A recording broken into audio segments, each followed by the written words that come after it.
India. Arunachal के मेरे प्यारे भाई और बहनों, बॉम्येरुंग बॉम्येरुंग दोनीपोलो, सर्वशक्तिमान दोनीपोलो हम सबको आशीर्वाद दे। साथियों, हेलीपैड से यहां इस मैदान तक आना,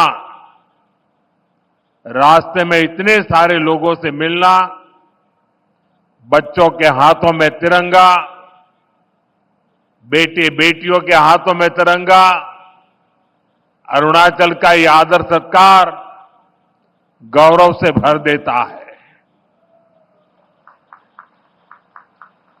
और ये स्वागत इतना जबरदस्त था कि मुझे पहुंचने में भी देरी हो गई, और इसलिए भी मैं आप सबकी क्षमा मांगता हूं। अरुणाचल की ये भूमि उगते सूर्य की धरती के साथ ही देशभक्ति के उफान की भी धरती है, जिसे तिरंगे का पहला रंग केसरिया है, वैसे ही अरुणाचल का पहला रंग केसरिया है। यहां का हर व्यक्ति शौर्य का प्रतीक है, सादगी का प्रतीक है, और इसलिए अरुणाचल तो मैं कई बार आया हूं। राजनीति में सत्ता के गलियारों में नहीं था तब भी आया हूं, और इसलिए यहां की ढेर सारी यादें मेरे साथ जुड़ी हुई हैं, और उसका स्मरण भी मुझे बहुत अच्छा लगता है। आप सभी के साथ बिताया हर पल मेरे लिए यादगार होता है। आप जितना प्यार मुझे देते हैं, मैं समझता हूं जीवन में इससे बड़ा कोई सौभाग्य नहीं होता है। तवांग मठ से लेकर नमसाई के स्वर्ण पगोड़ा तक अरुणाचल शांति और संस्कृति का संगम है, मां भारती का गौरव है। मैं इस पुण्य भूमि को श्रद्धापूर्वक प्रणाम करता हूं। साथियों, मेरा यहां आज अरुणाचल आना तीन वजहों से बहुत विशेष हो गया है। पहला तो ये कि आज नवरात्रि के पहले दिन मुझे ऐसे सुंदर पर्वतों के दर्शन करने का सौभाग्य मिला। नवरात्र में आज के दिन हम मां शैलपुत्री की पूजा करते हैं, और शैलपुत्री वो प्रयागराज पर्वतराज हिमालय की ही बेटी है। दूसरी वजह ये कि आज से देश में नेक्स्ट जनरेशन जीएसटी रिफॉर्म्स लागू हुए हैं। जीएसटी बचत उत्सव की शुरुआत हुई है। त्योहारों के इस मौसम में जनता जनार्दन को ये डबल बोनांजा मिला है। और तीसरी वजह है, आज के इस पावन दिन अरुणाचल में विकास के ये ढेर सारे नए प्रोजेक्ट्स। आज अरुणाचल प्रदेश को पावर, कनेक्टिविटी, टूरिज्म और हेल्थ सहित अनेक सेक्टर से जुड़े प्रोजेक्ट मिले हैं। ये बीजेपी की डबल इंजन सरकार के डबल बेनिफिट का बेहतरीन उदाहरण है। मैं अरुणाचल वासियों को इन प्रोजेक्ट्स की बहुत बहुत बधाई देता हूं। यहां मंच पर आने से पहले मुझे यहां छोटे मोटे सब व्यापारियों से बातचीत करने का अवसर मिला, उनकी दुकानों में उनके प्रोडक्ट्स देखने का अवसर मिला और उससे भी ज्यादा मैंने उनके उत्साह को अनुभव किया, उनके उमंग को अनुभव किया। और ये बचत उत्सव मैं देख रहा था कि वहां व्यापारियों में, भिन्न भिन्न भांति की चीजों का निर्माण करने वालों में और आज जनता जनार्दन के इतने विशाल रूप में मुझे साफ साफ नजर आ रहा है। साथियों, हमारे अरुणाचल प्रदेश में वैसे तो सूर्य की किरण सबसे पहले आती है, लेकिन दुर्भाग्य से यहां तेज विकास की किरणें पहुंचते पहुंचते कई दशक लग गए। मैं 2014 से पहले भी यहां कई बार आया हूं, आपके बीच रहा हूं। अरुणाचल को प्रकृति ने इतना कुछ दिया है, ये धरती, यहां के परिश्रमी लोग, यहां का सामर्थ्य, यहां इतना कुछ है, लेकिन तब जो लोग दिल्ली में बैठकर देश चलाते थे, उन्होंने अरुणाचल को हमेशा नजरअंदाज किया। कांग्रेस जैसे दल सोचते थे कि अरुणाचल में इतने कम लोग हैं, लोकसभा की 2 ही सीटें हैं, तो क्यों अरुणाचल पर ध्यान दिया जाए। कांग्रेस की सोच का अरुणाचल को, पूरे नॉर्थ ईस्ट को बहुत नुकसान हुआ।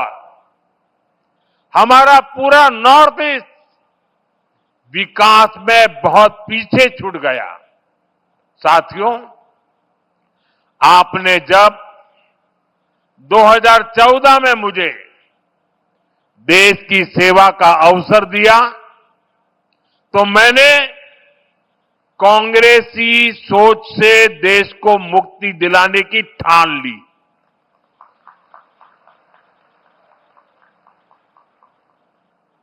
हमारी प्रेरणा किसी राज्य में वोटों और सीटों की संख्या नहीं, नेशन फर्स्ट की भावना है। देश पहले, हमारा एक ही मंत्र है, नागरिक देवो भव। जिनको कभी किसी ने नहीं पूछा, उसको मोदी पूजता है। इसलिए जिस नॉर्थ ईस्ट को कांग्रेस के समय में भुला दिया गया था, वो साल 2014 के बाद विकास की प्राथमिकताओं का केंद्र बन गया है। हमने पूरे नॉर्थ ईस्ट के विकास के लिए बजट कई गुना बढ़ाया। हमने लास्ट माइल कनेक्टिविटी और लास्ट माइल डिलीवरी को अपनी सरकार की पहचान बनाया। और इतना ही नहीं, हमने ये पक्का किया कि सरकार दिल्ली में बैठकर नहीं चलेगी। अफसरों को, मंत्रियों को ज्यादा से ज्यादा नॉर्थ ईस्ट आना होगा, यहां रात्रि मुकाम करना होगा। साथियों, कांग्रेस सरकार के समय में 2-3 महीने में एकाध बार कोई मंत्री नॉर्थ ईस्ट आता था। बीजेपी सरकार में अब तक 800 से ज्यादा बार केंद्रीय मंत्री नॉर्थ ईस्ट आ चुके हैं। और ऐसा नहीं है कि सिर्फ आए और चले गए।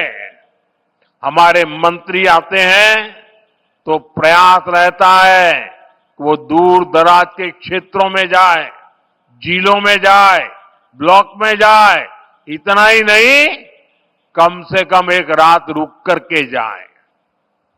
मैं खुद ही प्रधानमंत्री के तौर पर 70 से ज्यादा बार नॉर्थ ईस्ट आया हूं।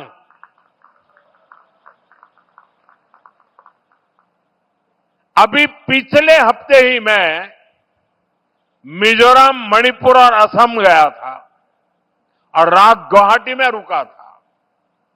नॉर्थ ईस्ट मुझे दिल से पसंद है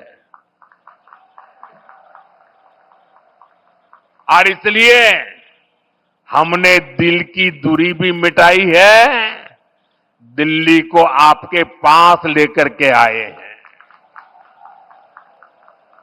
साथियों, हम नॉर्थ ईस्ट के 8 राज्यों को अष्टलक्ष्मी के रूप में पूजते हैं। इसलिए इस क्षेत्र को विकास में पीछे नहीं देख सकते। यहां विकास के लिए केंद्र सरकार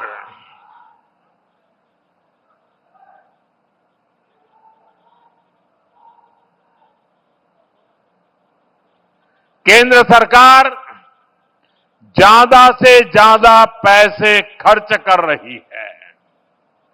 मैं आपको एक उदाहरण देता हूं। आप में से कुछ लोगों को पता होगा, देश में जो टैक्स इकट्ठा होता है उसका एक हिस्सा राज्यों को मिलता है। जब कांग्रेस की सरकार थी तो 10 साल में अरुणाचल प्रदेश को सेंट्रल टैक्स में से सिर्फ 6,000 करोड़ रुपए ही मिले थे, जबकि हमारी बीजेपी सरकार के 10 सालों में अरुणाचल को 1 लाख करोड़ रुपए से अधिक मिल चुके हैं।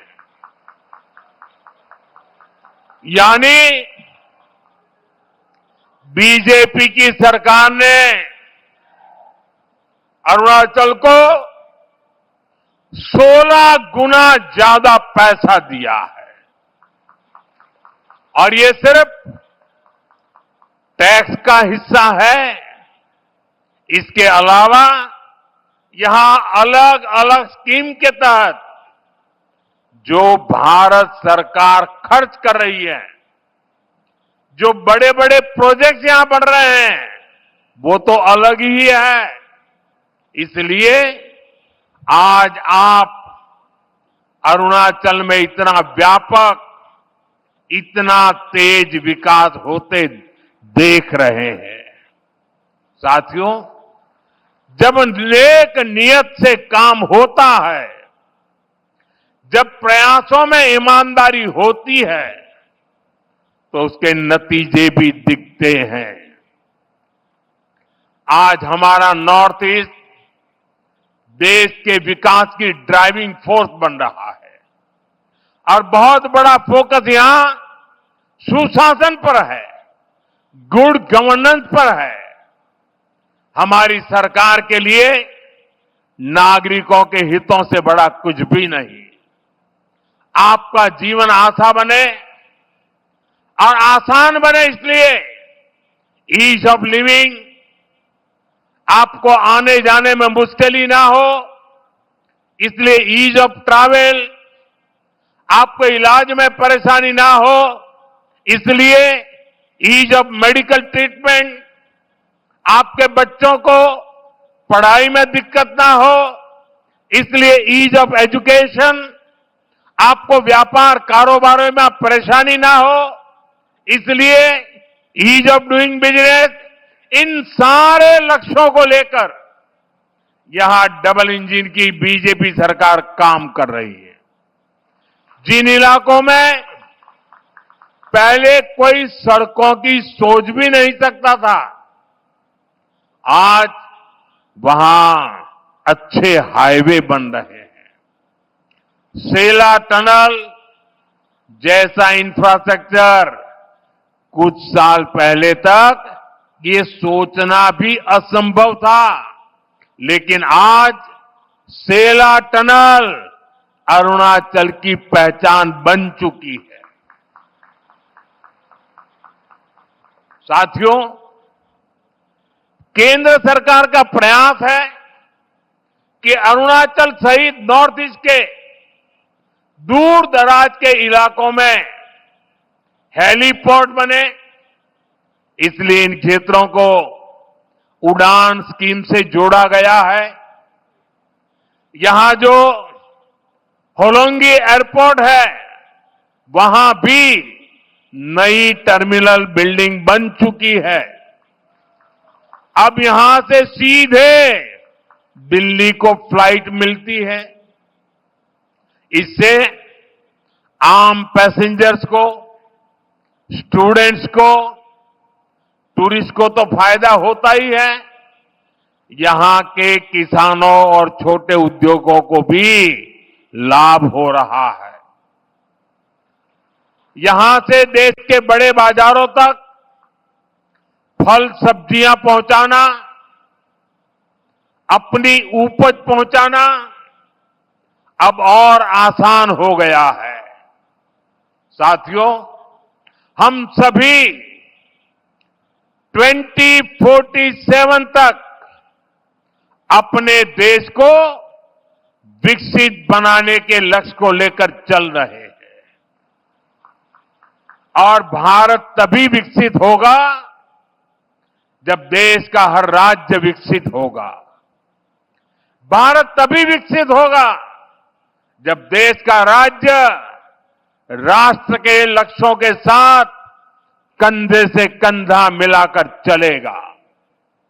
मुझे खुशी है कि देश के बड़े लक्ष्यों को पूरा करने में नॉर्थ ईस्ट बहुत बड़ी भूमिका निभा रहा है।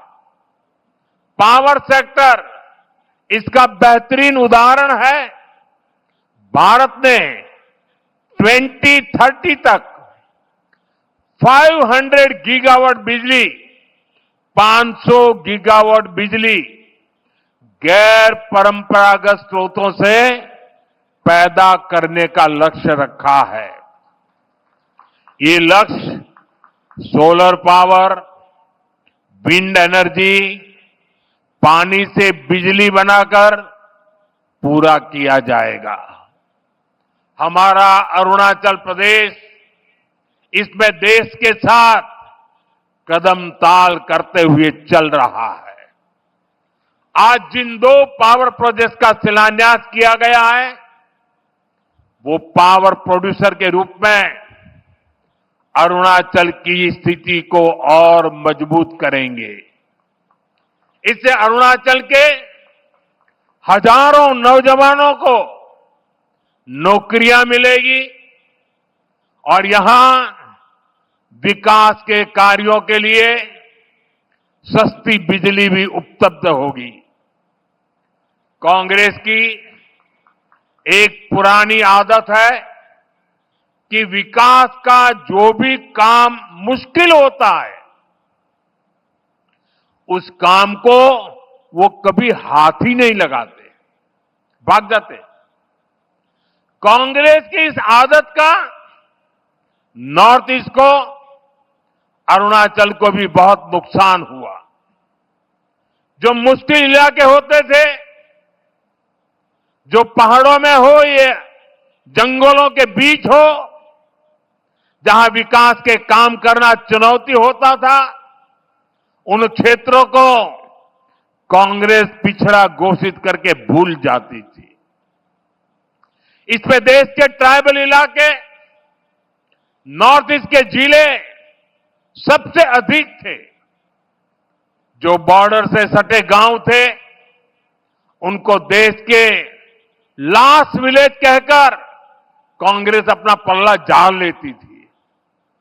और ऐसा करके कांग्रेस अपनी नाकामियों को छुपा ले जाती थी। यही कारण है कि आदिवासी क्षेत्रों से, बॉर्डर के एरिया से लोगों को निरंतर पलायन होता गया।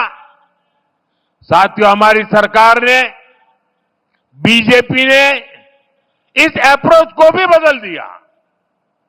जिनको कांग्रेस बैकवर्ड डिस्ट्रिक्ट कहती थी, हमने उनको एस्पिरेशनल डिस्ट्रिक्ट बनाया और वहां विकास को प्राथमिकता दी गई। बॉर्डर के जिन गांवों को कांग्रेस लास्ट विलेज कहती थी, उनको हमने देश के फर्स्ट विलेज माना। इसके अच्छे परिणाम आज हम देख रहे हैं। आज बॉर्डर के गांवों में विकास की नई रफ्तार देखी जा रही है। वाइब्रेंट विलेज प्रोग्राम की सफलता ने लोगों का जीवन आसान बनाया है। अरुणाचल प्रदेश के भी 450 से अधिक ऐसे बॉर्डर विलेजेस में तेजी आई है। वहां रोड, बिजली और इंटरनेट जैसी सुविधाएं पहुंची है। पहले बॉर्डर से शहरों की तरफ पलायन होता था, लेकिन अब बॉर्डर के गांव टूरिज्म के नए केंद्र बन रहे हैं। साथियों, अरुणाचल में टूरिज्म के लिए बहुत संभावनाएं हैं। जैसे जैसे कनेक्टिविटी नए नए इलाकों को जोड़ रही है, वैसे वैसे यहां टूरिज्म बढ़ रहा है। मुझे खुशी है कि बीते दशक में यहां टूरिस्ट की संख्या में 2 गुनी वृद्धि हुई है। लेकिन अरुणाचल का सामर्थ्य नेचर और कल्चर से जुड़े टूरिज्म से भी कहीं ज्यादा है।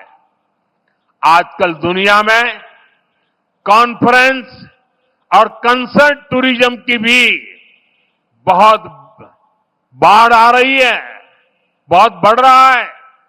इसलिए तवांग में बनने जा रहा आधुनिक कन्वेंशन सेंटर अरुणाचल के टूरिज्म में एक नया आयाम जोड़ेगा। अरुणाचल को भारत सरकार के वाइब्रेंट विलेज अभियान से भी बहुत मदद मिलेगी। ये अभियान हमारे बॉर्डर किनारे बसे गांवों के लिए मील का पत्थर साबित हो रहा है। साथियों, आज अरुणाचल में तेजी से विकास इसलिए दिख रहा है क्योंकि दिल्ली और ईटानगर दोनों जगह बीजेपी सरकार है। केंद्र और राज्य दोनों की ऊर्जा विकास में लग रही है। अब जैसे यहां कैंसर इंस्टीट्यूट का काम शुरू हुआ है, यहां मेडिकल कॉलेज बन रहे हैं, आयुष्मान स्कीम से यहां अनेक साथियों को मुफ्त इलाज मिल रहा है। ये केंद्र और राज्य के डबल इंजन से संभव हो पा रहा है। साथियों, डबल इंजन सरकार के प्रयासों से ही अरुणाचल अब कृषि और बागवानी में आगे बढ़ रहा है। यहां के कीवी, संतरे, इलायची, पाइनएप्पल अरुणाचल को नई पहचान दे रहे हैं। पीएम किसान सम्मान निधि का पैसा भी यहां के किसानों के बहुत काम आ रहा है।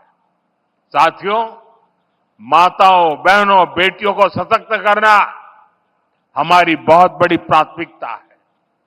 देश में 3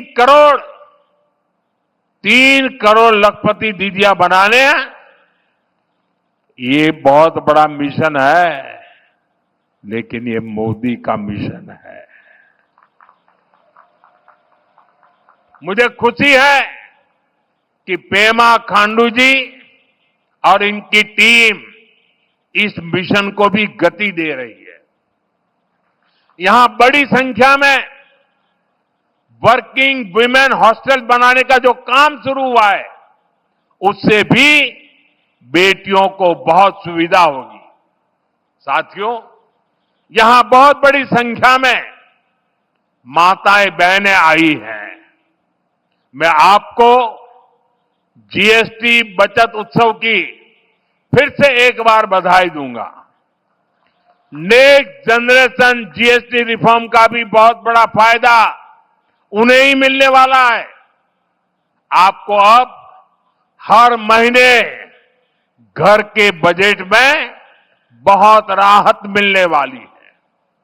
किचन का सामान हो, बच्चों की पढ़ाई की चीजें हो, जूते कपड़े हो, अब ये और सस्ते हो गए हैं। साथियों, आप साल 2014 के पहले के दिन याद करिए, कितनी सारी परेशानियां थी। महंगाई आसमान छू रही थी, चारों तरफ महा घोटाले हो रहे थे और तब की कांग्रेस सरकार जनता पर टैक्स का बोझ बढ़ाती ही जा रही थी। उस समय साल में 2 लाख रुपए कमाने पर भी इनकम टैक्स लग जाता था। ये मैं 11 साल पहले की बात कर रहा हूं। 2 लाख रुपया अगर कमाया आपने तो आपको इनकम टैक्स देना पड़ता था।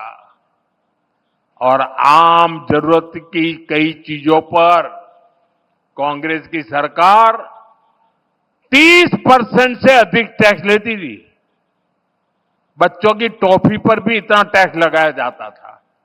साथियों, तब मैंने कहा था, मैं आपकी कमाई और आपकी बचत दोनों को बढ़ाने का काम करूंगा।